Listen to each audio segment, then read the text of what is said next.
بیا هم په دې ملک باندې د غیر تسلط دی.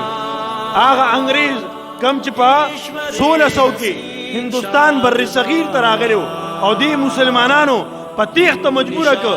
نن هغه انګریز د دې مسلمان د دغه علماو نه علماء دیوبند نه دا بدللی چې نن د دغه علماو لمنې داغدار کولو کوشش کوي.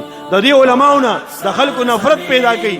د دې علماو نه لرې شئ، دا ستاسو دشمنان دي. او محترمو په عقب سازش کې زمونږ دا غریبانان مسلمانان دا ورسره ملګري دي.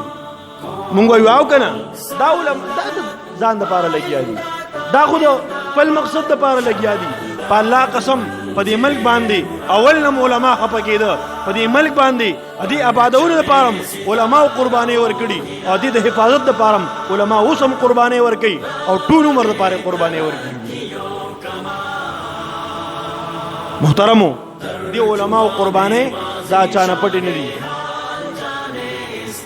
تاسو ګورئ دهشتګرد هم دې عالم ته ویل کېږي او چې کله دهشتګردۍ شکار جوړیږي هم دغه عالم جوړیږي. هم د دهشتګرد وایو موږ دا دهشتګرد دي. هم چې کله دهشتګردي وشي دماغه کېږي عالم پکې مري. پرون یو ډېر لوی عالم په الله قسم د باطل لپاره یو لوی تندرو د باطل لپاره د دلایلو په میدان کې یو لوی غرو هغه چې کومه مسله بیان کړي د دلایلو نه بغیر نه د بیان کړي د حدیثو نه دلیل د قرآن نه دلیل هغه په دلایلو سره جنگ کړي د باطل خلاف. محترم پرون یو دماکه کې هغه شهید شوی دی. ډېره لوی صدمه علمی میدان کې علماء دیوبند بچو ته ملاو شوی ده. په الله قسم چا چې داوی بیانات اورېدلي دي او ورپسې جاړي خپه دي. صرف 2500 طلبه کرام د هغه سره په یو وخت کې شاګردان په یو وخت کې په یو کلاس کې شاګردان 2500 طلبه کرام دا ډېر لوی تعداد دی. دا چې د بعضو خلکو د مدرسې ټولې راټولې شوې د بعضې خلکو یادو 2500 علماء کرام پکې نشته. هغې کې صرف شاګردان 2500 کسان.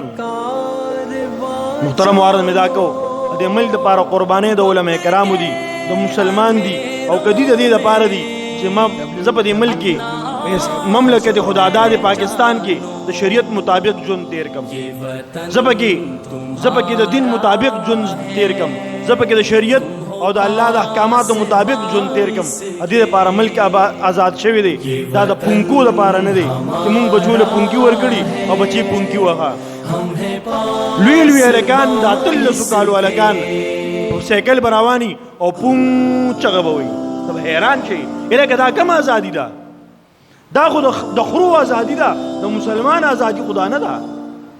ګډېږي نو دا ازادي خو بیا نه وه پکار. ځکه ګډېدل او ډول او سورنا د هندوستان د هندو په مذهب کې ځان له شعبه او جز دی.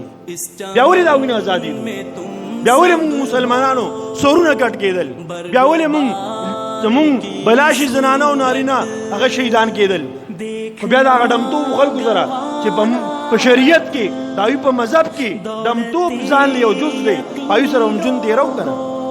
مونږ مسلمان په 14 اګست باندې صرف جنډه په موټر سایکل لګولي، په سایکل یې لګولي، په کور یې لګولي. دننه په کور کې زندگی د هندوانو مطابق، په کور کې زندگی د هغه انګریز مطابق ده.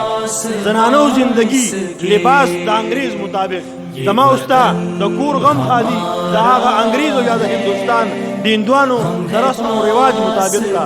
په ملک په کور باندې جنډې لګولو څه فایده نشته. محترمو په جنډو باندې خوشحالي مناول نه دي پکار.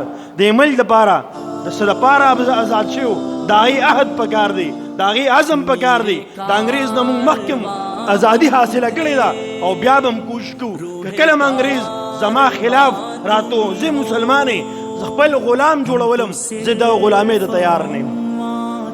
دې لپاره به انشاءالله دا ازادۍ دا کوشش به جاري دا ختمیږي نه. ملک مونږ ته میلاو دی، ازادۍ کوشش ختم نه دی، دا د مرګه پورې دا کوشش به جاري.